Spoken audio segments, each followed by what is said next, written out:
Eu sou Álvaro Fernandes, sócio e fundador do Costa Fernandes Advogados. Bem-vindo ao Expresso Jurídico, um podcast feito por advogados.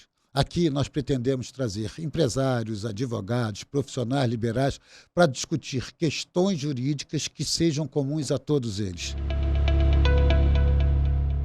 Essa coisa de fraude processual é engraçado, porque quando eu cheguei no Acre, primeira vez, né, eu comecei a ver, eu advogava por uma seguradora e era acidente de carro, e a gente começou a ver que o volume de acidente de carro com vítima era uma coisa absurda, era totalmente desproporcional ao resto do país. Falei, gente, tem alguma coisa. E aí começamos a ver, fui lá pesquisar aquilo, eu sentava lá dentro do escritório e começamos a pesquisar aquilo, aí vimos que tinha mais acidente de trânsito qualquer, oficialmente, né? E eu comecei a ver. E eu tinha um contato lá com o governador, vi o meu sócio, que ele um dia chama o governador na cadeia, ele conversando, não sei o quê, porque era muito gritante. E o meu sócio falou assim, fala para ele. Eu falei, cara, vocês têm aquele funcionário do mês? Porque eu fui para a delegacia de polícia, um boletim de ocorrência na delegacia, dura em média naquela época, sei lá, 40 minutos. O que esse delegado faz de boletim de ocorrência aqui, não dá para ele ir no banheiro, não dá para dormir. Esse cara merece ganhar um funcionário do mês na parede. A sorte dele é que é tanta gente aqui vítima que manda para o IML. Dos, sei lá, não me lembro agora, 12 médicos tem no IML, 6 médicos, são só esses 6 médicos que dão esses laudos, trabalham alucinadamente. Só que eu fui para o IML, ficava vendo quem era vítima de acidente, ficava sentadinho ali, só marcando o tempo que o desgraçado entrava na perícia e saía. E eu vi que também o cara não tem, então tem que botar lá no IML também. A sorte é que isso tudo deságua numa ação judicial. Que eu fui pesquisar, é uma colega muito diligente, mas que ela está respondendo processos no Amazonas. E ela está aqui com uma carteira suplementar. E a gente conseguiu desbaratar isso tudo, isso me chamou muita atenção. E esse viés para fraude processual, né, que às vezes, até para a opinião pública, essas coisas parecem, você está querendo que a empresa ganhe. Não, cara. Tudo isso são mútuos, né? Se você tem X pessoas fazendo aquilo, a empresa, como seja plano de saúde, o que for, calcula quanto é que ela arrecada e quanto é que ela gasta em média. Se ela gasta excessivamente acima daquilo que ela calculou, esse preço vai ser aumentado. O preço do plano de saúde, do seguro, tem que ser aumentado porque as despesas são muito maiores. E se a gente pegar, como há pouco tempo saiu, que, salvo engano, seguro de carro, não sei o quê, 45% era fraude, isso é um negócio de maluco, né? Então a gente criou esse viés natural, começamos a ficar preocupados com isso, e aí tem histórias interessantíssimas, né? Porque eu chegava lá e falei, excelência, ele não está me enganando, eu já sei, eu estou vendo, eu tenho as provas aqui. Ele está enganando é o judiciário. E a partir disso os juízes começaram a apertar, né, que a gente batia muito nessas fraudes, essas coisas, e aí saía ofício para delegacia, Ministério Público, polícia, isso virava manchete nos jornais, esses combates, essas fraudes, e isso eu acho que virou uma grande expertise, porque essa visão de que a justiça coberta, que não é verdade, né? Isso a gente também, eu acho que é do escritório, pelo menos, está sempre discutindo isso lá, a gente tem que estar muito focado nisso, pagar o que é o correto, né? Mas obviamente, expurgar, como de qualquer coisa da sociedade, o mal feito, o errado, ele tem que ser responsabilizado por isso, né? Nesse negócio, quando a gente chegou no Maranhão, o Maranhão pagava mais de seguro do que, salvo engano, Paraná, Santa Catarina, Tocantins, Mato Grosso, Espírito Santo, somados. Era um negócio assim de maluco, né? E a gente foi começar a ver, eles faziam um kit de fraude que já vinha laudo pericial, tudo falso. Quando a gente descobriu aquilo, a gerente, hoje gerente do escritório, falou, doutor Álvaro, que ela fala assim, né? E ela falava assim, doutor Álvaro, tem fraudes Aqui tem colegas meus de turma com 2 anos de formado, estão morando na beira da praia, tem casa em Miami, tudo fraude. E fraude contra a seguradora. Isso é público e notório. Ela me fez um contato com a Secretaria de Segurança, que eu cheguei lá, a secretária à época, a doutora Cristina, que foi fantástica, relatei tudo a ela. Ela falou, doutor, o senhor sabe disso? A gente já está acompanhando isso, o senhor sabe disso? Eu falei, o senhor vai meter a mão nesse vespeiro? Eu falei, excelência, eu estou aqui para resolver um problema civil, mas se eu estou vendo isso, não tem como fazer. Tem que denunciar, tem que botar para quebrar aqui. Ela falou, mas isso é arriscado. Eu ainda me lembro que eu brinquei com ela, era uma senhora muito elegante. Eu falei, se eu não confiasse no seu taco como secretária de segurança, eu não estaria aqui. Ela riu assim. E a gente fez todos, denunciou tudo. E na hora de assinar, quem estava falando era a minha gerente. Falei, não, agora quem assina sou eu, porque não vou botar a menina no fogo, que mora aqui, etc. Eu assinei. E a polícia do Maranhão foi extremamente eficaz. 6 ou 8 meses depois começaram, né, isso virou notícia, desbaratar essas quadrilhas de fraudadores, Imperatriz, até em São Luís, naquelas cidades ali. E aí a gente começou, além de diminuir o número de processos, que os fraudadores viam que ali não iam se criar, que a gente estava agindo, que a polícia estava agindo, o próprio judiciário começou a ficar mais atento, porque aí os próprios magistrados, peraí, eu tenho que ver isso aqui de uma forma mais cautelosa, não sei o quê, e a gente mudou. É um grande case de sucesso dentro da seguradora, exatamente o caso do Maranhão, pela vergonha que era aquilo, dane-se, e do que aquilo hoje se transformou, e quase que um exemplo para o Brasil inteiro, hoje, para essa seguradora, o caso do Maranhão. Você vê assim, e as pessoas não têm limite, né? Aqui no Rio a gente tem um cliente que é da área de infraestrutura, né? E a gente sempre faz análise de base, vê quais são os processos, maior volume de ação, que tipo de ação estão pedindo, né? Se as defesas, como é que a gente pode aprimorar nas teses defensivas. E chamou a atenção porque aqui, para essa, que é uma concessionária aqui, tinha um grande número de pessoas que reclamavam indenização por atraso no Enem, porque pegaram uma via expressa engarrafada e atrasaram para a prova do Enem. Eu falei, gente, é de uma criatividade, é quase com de respeito à justiça, ao Poder Judiciário, você entulhar o Poder Judiciário com ações que não tem menor cabimento, né? E isso eu digo que é jogar na sorte, né? Tinha uma pessoa também aqui do Rio que ela dizia, quando eu estou sem dinheiro eu entro com uma ação no juizado para ver se eu ganho alguma coisinha, isso tem sustentado minha família, falava isso brincando. Porque e graças a Deus isso se diminuiu muito. Porque você reclamar que você chegou tarde no Enem, porque pegou engarrafamento, pelo amor de Deus, você que tem o cuidado de sair antes, que você pode prever que naquele horário, geralmente aquela via está engarrafada e não dizer, né? E eram coisas fantásticas, como também que eu me lembrei dessa concessionária, várias ações que o cone estava colocado no lugar errado e atropelou o cone e machucou o carro lá. Quebrou uma lanterna. Eu falei, o cone é exatamente para avisar que ali tem uma interdição, para avisar que ali agora, se você vem em alta velocidade, distraído, falando no celular, atropela o cone, ainda pede uma indenização, isso chega às raias do ridículo, né? Então são essas situações peculiares do dia a dia que a gente sempre tenta ali olhar com cuidado, prestar atenção, peraí, pega a filmagem, vê se o cone efetivamente podia estar no lugar errado, mas não está. Né? Aí você vai ver o filme, o cara vem correndo, corta para um lado, corta para o outro, entra por dentro do cone e fala, o cone no lugar errado. Essas situações que eu acho que faz de cada caso, né, uma particularidade, uma peculiaridade, e a gente tenta lá o tempo todo quando você está.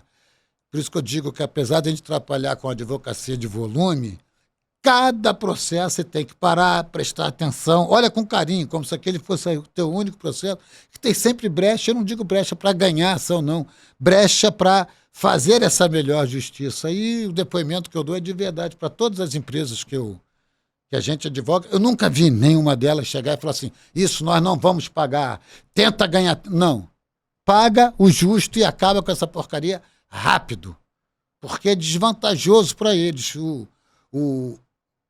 Evitar o ilícito, pagar o exagero é o que todas as companhias, obviamente, buscam, exatamente até por causa desse equilíbrio contratual, né? O equilíbrio financeiro do contrato, dessas relações que a gente tem que preservar.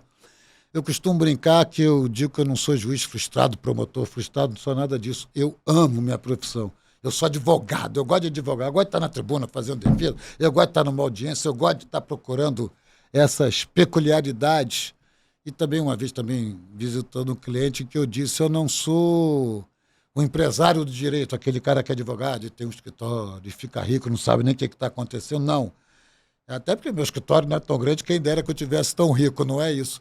Mas é aquela coisa de eu sou um advogado que eu gosto de advogar. E gosto tão de advogar que eu fui pegando as grandes causas e processos de volume, etc. Fui fulano, me ajuda, me ajuda, me ajuda, me ajuda aqui. Eu preciso de mais braço para me ajudar. E isso virou Costa Fernandes ao longo dos anos. Um time de advogados apaixonados pela advocacia, né? Que eu acho que faz toda a diferença nessa concepção do que era advogar ou do que é ter um escritório de volume grande, que ser uma coisa fria, distante. Não, você tem que gostar do dinheiro, gostar da lide, gostar da briga e se empolgar com cada processo, e cada processo que você ganha, fala, yes, levamos. Eu acho que essa faz toda a diferença do espírito do Costa Fernandes que a gente tentou botar, que na verdade é o espírito do advogado. Cada estado que eu ganhava era porque a gente tinha combatido fraude naquele estado, então vai para outro, etc. Porque se é volume, eu acabo com os processos. Uma seguradora que a gente dirigiu falava isso. Me explique qual é a vantagem de eu acabar com o fraudador aqui se eu ganho por processo. Né? Aí vocês vão falar, Álvaro, você é maravilhoso, acabou com os processos e morreu de fome. Né? E aí fazia uma parceria, falei, quando eu resolver o problema aqui, me dá outro estado. Quando eu resolver o problema aqui, me dá outro estado. E aí o Costa foi crescendo norte, nordeste, não sei o quê. E nós fomos chamados para o Centro-Oeste porque tinha uma questão lá também de seguros e que era de difícil solução e os parceiros que estavam lá, apesar de brilhantes e amigos, estavam encontrando uma certa resistência do judiciário. E nós fomos para lá e eu peguei num advogado aqui do escritório, que ele é muito ciente, assim, muito nerdzinho, sabe assim, todo quietinho, todo não sei o quê, no bom sentido da palavra, de muito estudioso, muito focado, né? Eu falei, cara, me ajuda a resolver isso aqui. E ele fez uma peça de contestação que é fantástica, que eu adoro. Ele comprovou que as pessoas que se acidentavam iam buscar esse seguro. Esse advogado só entrava com a ação para pedir danos materiais, quer dizer, se o cara precisava usar muleta ou qualquer coisa assim, né? Porque nunca tinha dano físico, era isso, danos materiais e era muleta ou tipóia. Aí a gente começou a brincar no escritório, falei, gente, chegamos a um ponto de especialistas em muletas e tipóias, né? Aí nós descobrimos que não havia nenhuma prescrição médica que indicasse isso. E que esses materiais só eram comprados depois que a procuração ia para esse advogado. E mais, que esses produtos eram adquiridos a uma cidade que era 240 quilômetros de Cuiabá. E como era nota eletrônica, que era 240 quilômetros, e todos comprados num único dia do mês a cada 5 minutos, porque a gente começou a pegar isso nos vários processos desse determinado advogado. E começamos a fazer a contestação, alegando que a gente não tinha como entender que era fraude, porque... E começava a botar para o mesmo juiz na vara dele, falou, tem 50 processos, você lembra? Processo tal foi comprado essa hora, nesse dia, no processo. Então não dá nem para aquele magistrado dizer que desconhece ou que não tinha noção, porque na vara dele tinha X processos, a gente relacionava os processos, apontando essas fraudes e falando, gente, isso aqui chegou no absurdo, né? E a partir disso a gente começou a reverter todas essas decisões, né? Porque é mostrar o que está latente, mas quando você fala da advocacia de volume, as pessoas não prestam atenção. Quando você olha com mais cuidado, de forma carinhosa, e você ir mostrando isso de forma clara para o juiz, é claro que eles também querem extirpar esse tipo dessas vantagens ou predatórias, né? Ou indevidas, eles também querem promover, tanto quanto todos nós, né? E eles começaram a afastar e acabar com essas sentenças e dar improcedências, eles também mandaram oficiar a polícia e Ministério Público do que estava correndo, juntando todos aqueles processos, até pela captação indevida de clientes, coisas dessa natureza, e isso é...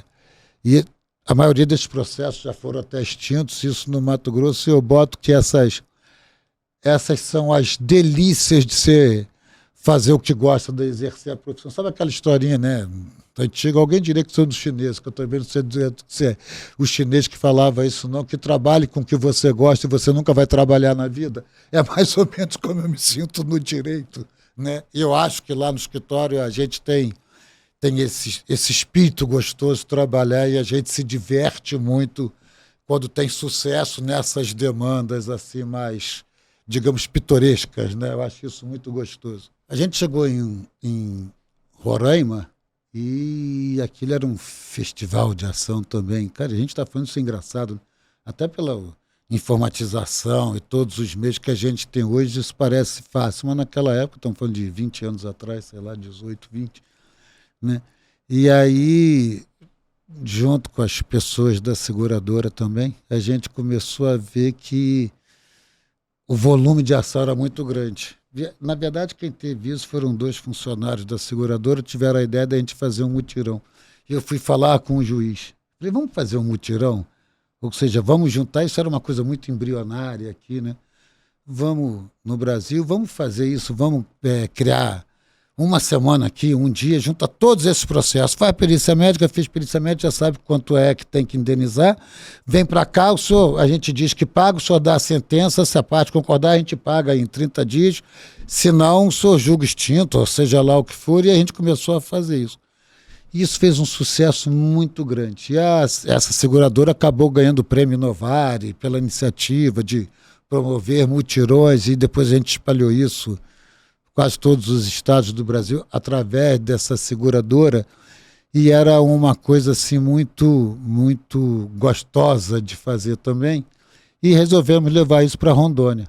E o tribunal lá pautou, não me lembro, 160 processos também, numa coisa experimental de mutirão, pautou lá 160 processos no mutirão, pelo menos, ou só lá do escritório tinham 160 processos. Falei, gente, a gente para lá deslocar, juntar com a equipe de lá para 160 processos é prejuízo financeiro, não compensa ficar lá uma semana, pedir autorização financeira, juntamos uma equipe médica, a seguradora juntou uma equipe médica e organizei um mutirão no hotel que a gente estava, chamando mais 450 acidentados, mandamos para os advogados, convidamos os advogados, para fazer uma perícia administrativa lá, na presença dos advogados, tudo certinho, óbvio, e eles poderiam levar o perito, quem quisesse, fazer a perícia, o que o perito ali na hora desse, a gente pagaria e ali.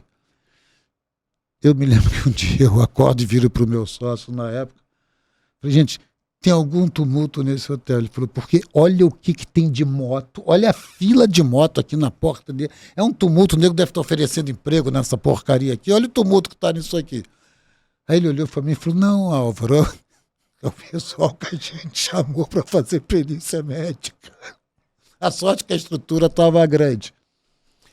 E quando o tribunal fez 160, pelo menos lá para o escritório, a gente fez em 4 dias 450, em uma semana, 450 perícias médicas. Aqueles que concordaram com os seus advogados, fizemos um termo de acordo assinado pela gente, advogado da seguradora, pelo advogado da parte, e ingressamos com essas ações todas pedindo baixa nos processos, porque tinha encerrado a ação, porque as partes transigiram lá e fizeram o acordo, etc. Passa o tempo, eu sou intimado pelo Ministério Público de Roraima para que prestasse esclarecimento, fosse lá prestar esclarecimento. Eu falei, qual foi a lambança que eu fiz em Rondônia, né? Qual foi a lambança que eu fiz lá em Porto Velho, que o Ministério Público está me chamando? E pedi ao gerente de lá para ir ver. 2 chefes de cartório lá acharam muito estranho o volume de acordos que a gente juntou nos processos, que era muito maior do que elas tinham feito pelo judiciário, né? Então, sob suspeita de fraude. Aí nós fomos lá com alguns advogados que tinham feito o acordo, foi o diretor da seguradora, mandou lá, dizendo que tinha autorizado a gente fazer as perícias extrajudiciais, com a coisa, explicamos tudo, não sei o quê, e no final do ano a seguradora ganhou o prêmio pela iniciativa em agilizar as demandas judiciais. Eu falei, eu saí de preso a herói em 3 meses, em Rondônia, e eu boto essas coisas como, ao longo desse tempo todo, você vai tendo histórias para contar e coisas muito interessantes que vale a experiência de vida, né? Uma vez a gente chega numa cidade que eles chamam lá de Transcocaína, é uma cidade próxima à fronteira, em Rondônia. Quando nós chegamos lá, fazendo também um mutirão, não sei o quê, e a gente resolveu ir para a única pizzaria da cidade. Nós, os outros 2 escritórios da seguradora que estavam lá no mutirão, e estamos lá conversando, não sei o quê, rindo, né? E aí acabou um calor insuportável, né? E aí esse outro advogado do outro escritório, que é um cara inteligentérrimo, falou assim, vamos embora. Eu falei, para onde? Não tem para onde ir. Ele falou, falou o nome da cidade, Golf Club. Aí eu falei, não, vamos para Tênis Club Off. E falei o nome da cidade. Isso a gente rindo na calçada. E viram um cara do lado da gente, assim, abaixado, e falou assim, nós não gostamos de debochado aqui não, tá? A nossa cara de constrangimento, de saber o que fazia com aquilo ali. Fomos pro hotel. Quando a gente chega, era o único hotel da cidade, a gente entra, está dormindo no hotel com muro alto, aquelas portas de ferro enormes, assim, fechadas. Daqui a pouco abre o portão, entra, e a gente estava no estacionamento, assim, conversando, batendo papo todo mundo. Tinha uns 15 pessoas lá de fora que estavam lá por causa do mutirão. Entra um carro, assim, com todo preto, 2 carros pretos, abre a porta, ele falou, ferrou, morremos, né? Foi com a gente, né? Para quem brincou lá, que ia pro Buriti, Tênis Clube, né? Quem foi que, quase que eu falo o nome da cidade. Abre a porta, sai o juiz. Um rapaz novinho, ele saiu assim, falou, o que nós estão fazendo aqui? Falei, a gente está aqui brincando, porque falaram que a cidade tem que ter muito cuidado, e ele falou, cuidado, explica o índice de violência e de problemas na cidade. E a gente conseguiu fazer esse mutirão, a gente conseguiu ter sucesso, a gente conseguiu fazer acordo em 70% ou 80% dos processos que a gente levou lá para fazer, e voltamos várias outras vezes e muito bem recebido, que as pessoas estavam entendendo que a gente estava fazendo o bem lá e querendo agilizar o resultado para todo mundo, e todos estavam recebendo o que tinham, o que não tinham. Aí as 2 ou 3 vezes que nós voltamos lá depois era outro clima, mas esse primeiro dia da gente brincando, né, que eu falo que é dessas peculiaridades, e tudo vai se resolvendo. Eu acho que quando a gente usa da lisura, do bom senso e da educação, você não precisa ser exatamente uma pessoa nem sisuda, nem fechada, nem chata. Tratar os iguais. Aliás, tem a lição do Rui Barbosa, né? Os desiguais têm que ser tratados de forma diferente, porque tratar os desiguais de forma igual é injustiça, né? Você tem que entender a dificuldade de cada um, a necessidade de cada um. E a gente, ainda mais aqui no Brasil, né? Pouca parte da população brasileira tem curso superior ou tem essa percepção social. Se a gente não souber abraçar a população como um todo, entender o sofrimento, o desespero, a necessidade, se para a gente que está em grande centro já é muito difícil ganhar a vida e se sustentar, e todos nós corremos atrás disso, cada vez mais para essa população menos amparada, menos assistida socialmente de todas as formas, quando você chega com a justiça, que é um fator de universalização, e a justiça bem aplicada, isso é de uma satisfação incrível, né? Quais foram os fatores decisivos para a abertura do escritório? Bom, há 20 anos atrás, eu estava com um grupo de outros advogados comandando a Albeprev, que é o Sistema de Previdência Complementar dos Advogados. Isso me disponibilizou viajar o país inteiro. Eu comecei a reparar que, fora o eixo Rio, São Paulo, Minas, enfim, a região sul e sudeste ela é muito bem representada pelos advogados e as empresas. Mas que norte e nordeste, né, havia uma carência muito grande entre as grandes empresas conseguirem acionar os advogados lá, né? Os serviços naquela época eram quase terceirizados, quinteirizados. E eu então aproveitei essa minha expertise de estar viajando e conhecendo todo mundo e resolvi criar um escritório no norte do Brasil, né? E para lá fui e comecei a arrumar clientes para advogar só naquela região. Conhecendo aquelas dificuldades, né? Fomos enfrentando o que é distância, que é meio de comunicação, que é o entendimento dos juízes, etc. Nós fomos entendendo. Cada estado tem um pensamento, tem uma forma, tem um modo de vida diferente, o que, na verdade, mudaria a compreensão até nas decisões judiciais. Obtivemos algum sucesso, depois fomos para o Nordeste e depois para o Centro-Oeste, e hoje nós estamos em 12 estados brasileiros. Vocês atuam como um escritório de contencioso em escala. Quais fatores você considera que foram cruciais para o sucesso do escritório? O fator crucial foi, primeiro, entender hábitos e costumes de cada estado. Foi perceber que, apesar da lei ser nacional, jurisprudências e súmulas, isso universaliza o direito, e assim tem que ser, né? A forma de comportamento, etc., de cada região do Brasil é muito distinta. E entender essas peculiaridades, entender como é que as pessoas, tanto as partes quanto o próprio judiciário, os magistrados, concebiam aquela realidade deles, foi fundamental para o sucesso do escritório. O Costa Fernandes possui uma alma nordestina. O quanto isso reflete e impacta no dia a dia de vocês? A gente costuma dizer que o Costa Fernandes, pela história dele, ter começado no Acre e depois ter ido para todos os estados do Norte, depois Nordeste, eu costumo dizer que o Costa Fernandes tem a força nortista, que é aquele povo guerreiro, determinado, e quem lá vive sabe disso, né? Tem a alma nordestina, porque é aquela coisa de determinação e construir um país totalmente independente do que nós que estamos aqui no Sul e no Sudeste estamos habituados. E o coração carioca, afinal de contas, eu sou aqui do Rio de Janeiro e já tinha o escritório de advocacia aqui. E entender essa similitude de cada estado foi eu acho que a grande coisa do Costa Fernandes.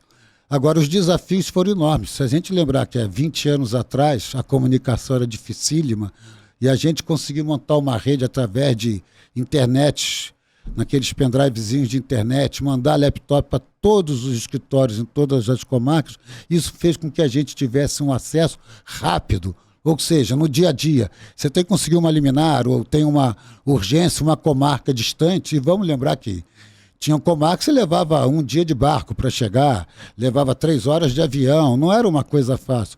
Quando a gente conseguiu construir essa infraestrutura, essa tecnologia de comunicação, isso facilitou muito a vida porque a gente conseguiu dar agilidade.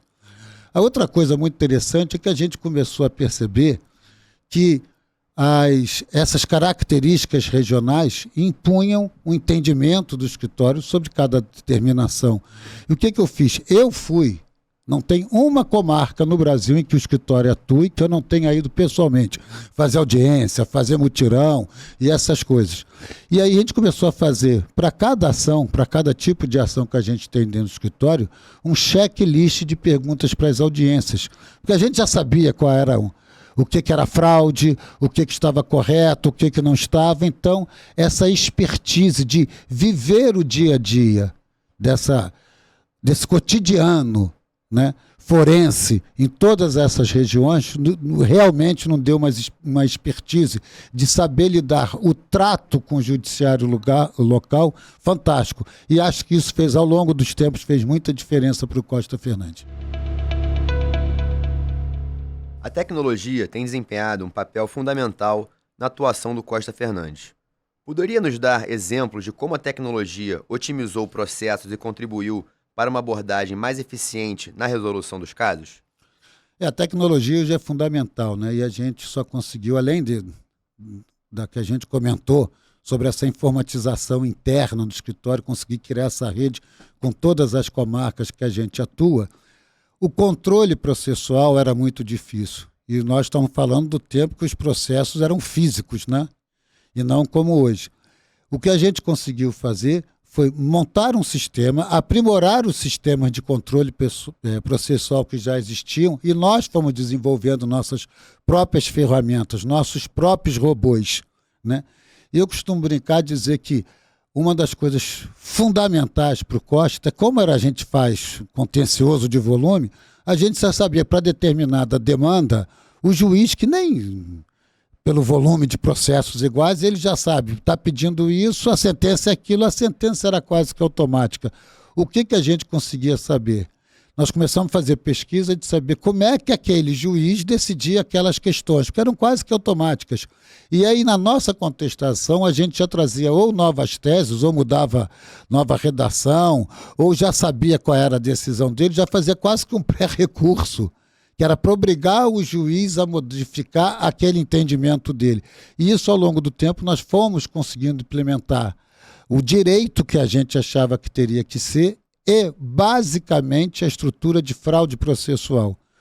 Hoje, se você pega as empresas de grande volume, sejam elas de seguro, telefonia, plano de saúde, a média é de 45% de sentenças liminares que são injustas, porque quando chega no mérito, vai se ver que não tinha aquele direito. Ou seja, mas a empresa já gastou dinheiro, a empresa já teve o prejuízo, e aí nós não estamos falando de capitalismo, não, porque isso desequilibra toda a relação econômica. Aí quem tem que pagar o plano de saúde, ou quem tem que pagar o seguro do seu carro, ou o seguro de vida, ou seja lá o que for, vai ter um custo maior, porque esse custo, logicamente, tem que estar embutido dentro do todo, né, do custo da operadora. O que a gente conseguiu fazer? A gente conseguiu perceber que havia muitas alegações, né, que não eram comprovadas com prova documental. E quando a gente conseguiu mostrar aos juízes, descaracterizar essas situações, nós começamos a reduzir o número de, digamos, sentenças indevidas que iam ter que ser reformadas no tribunal e reduzir o custo, despesa para as empresas e, obviamente, baratear o consumo para o consumidor final, o custo desses seguros e dessas apólices que eles vinham pagando. Em um mercado competitivo, como Costa Fernandes encontra um equilíbrio entre a automação, através da tecnologia, e o toque humano, essencial na prestação de serviços jurídicos? Olha, isso é muito interessante, porque a gente vai voltar exatamente para o que nós estávamos comentando, quase que complementando a resposta anterior. Você ter o controle de toda a sua base processual é fundamental. Primeiro, para não perder prazos, né? Segundo, para não oferecer defesas totalmente dissociadas do pedido original. Esse controle processual é fundamental. O advogado tem que pegar aquele processo, tem que ler a inicial, saber se tem fundamento aquilo que está se falando, analisar todas as provas processuais para saber se elas estão condizentes com o pedido, até porque as grandes empresas, verdade seja dita, elas querem fugir da fraude, porque se tiver algum equívoco no pagamento administrativo, difícil todas as empresas, pelo menos que a gente advoga, que não manda fazer acordo e pagar de pronto. O que não se deseja é exatamente essa distorção, né, de não ter o direito e uma sentença porque foi mal defendida ou porque existiu uma fraude que foi mal combatida, gerar essa injustiça de não ter esse equilíbrio financeiro dos contratos. O Costa Fernandes atua em diversos setores. Como a equipe se mantém atualizada sobre as complexidades legais e as regulamentações em constante mudança em cada setor? Eu vou botar aqui que tanto investimento, e vou considerar investimento na área tecnológica, quanto investimento nos recursos humanos.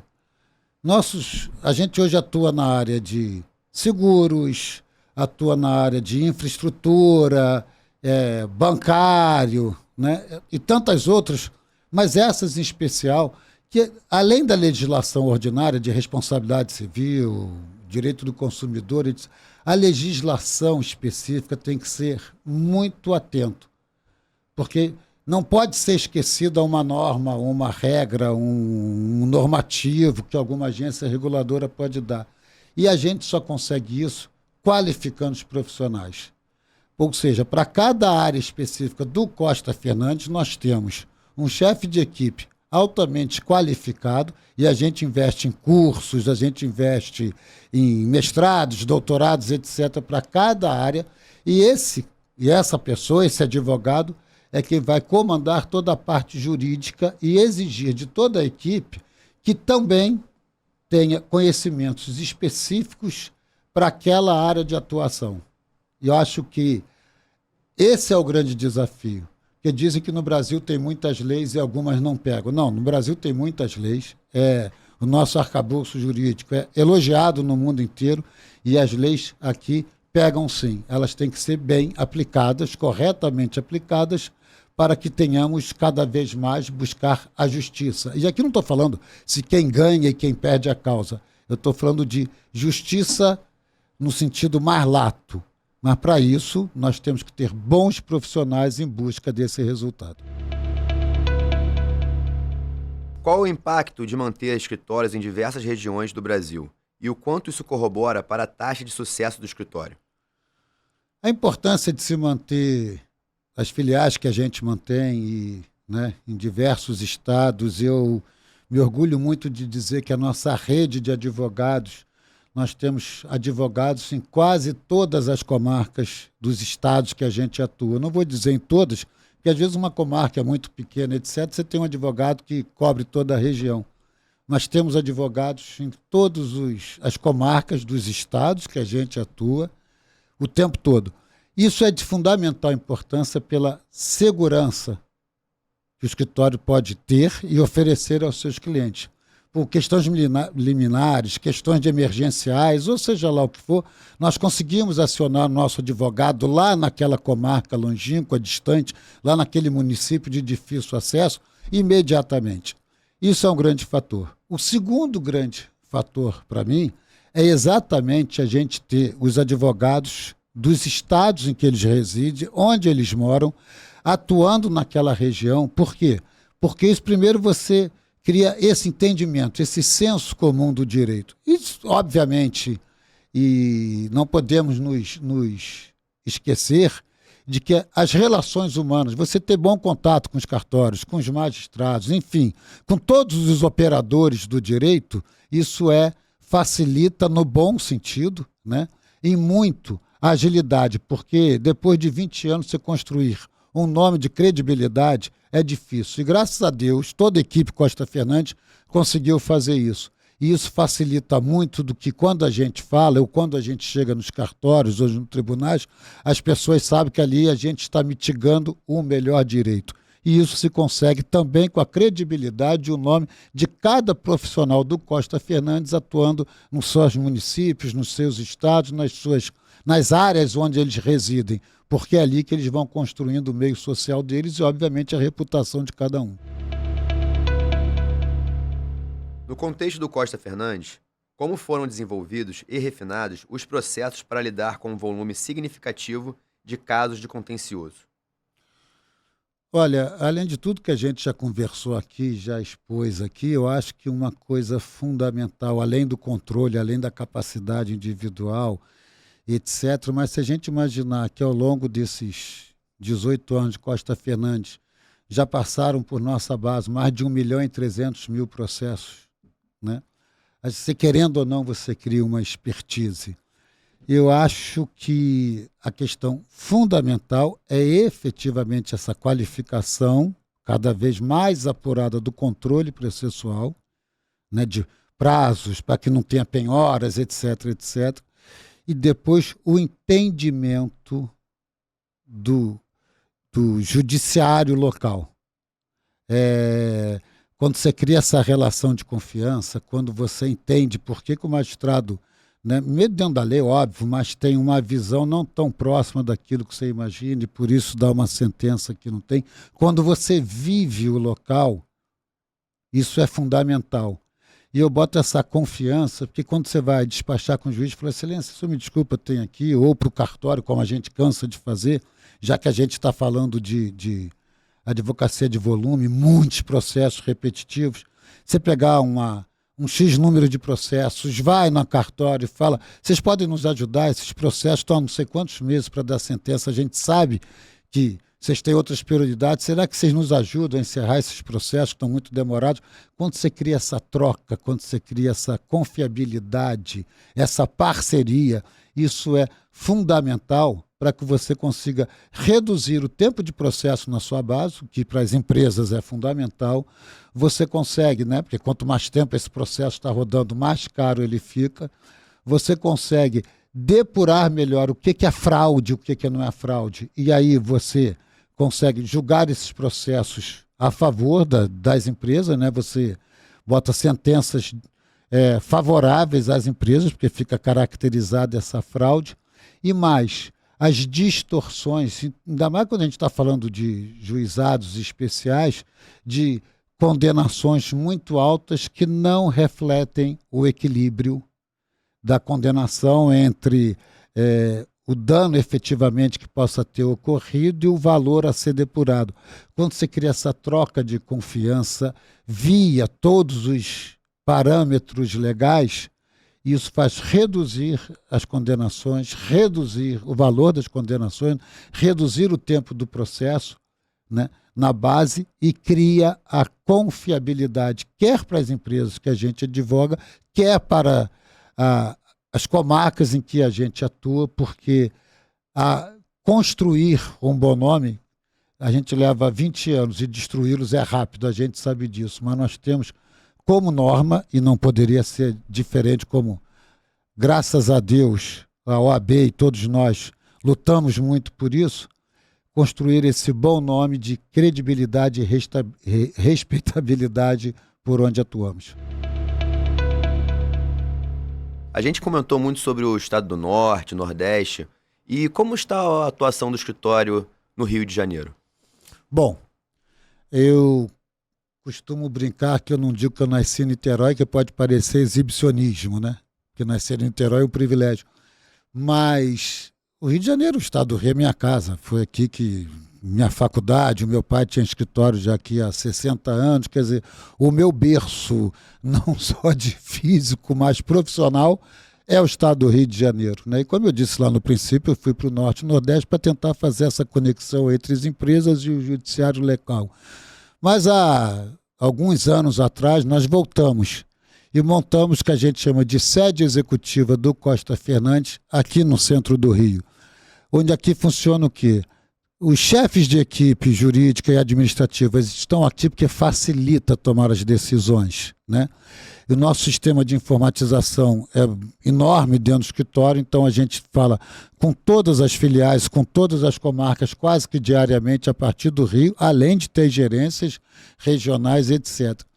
Mas o estado do Rio me traz, além dessa coisa afetiva, né, me traz a história de tudo, porque aqui, além de estava como presidente da OAB Prévia aqui, já era conselheiro da OAB, como sou atualmente também conselheiro da OAB-RJ, inclusive quero aproveitar aqui para convidar todo mundo para a conferência estadual da OAB na próxima quarta-feira na Marina da Glória, vai ser realmente um evento fantástico. Então, o estado do Rio é um estado que, por mais paradoxal que pareça, né, foi o estado que o Costa Fernandes começou a atuar por último, mas hoje já, graças a Deus, com muito empenho, muito esforço, estamos caminhando bem por aqui também. Nesse primeiro podcast Expresso Jurídico, nós trouxemos a história do Costa Fernandes, que é o meu escritório. Nas próximas semanas nós teremos outros advogados, outros profissionais de outras áreas. Enfim, a ideia é transformar esse espaço num amplo debate sobre questões jurídicas atuais que podem afligir quer o advogado, quer o empresário, seja quem for. A ideia é se discutir o direito em toda a sua plenitude e consequências. Por isso, eu agradeço a vocês, peço a vocês para que sigam as nossas redes sociais e até a próxima semana. Obrigado.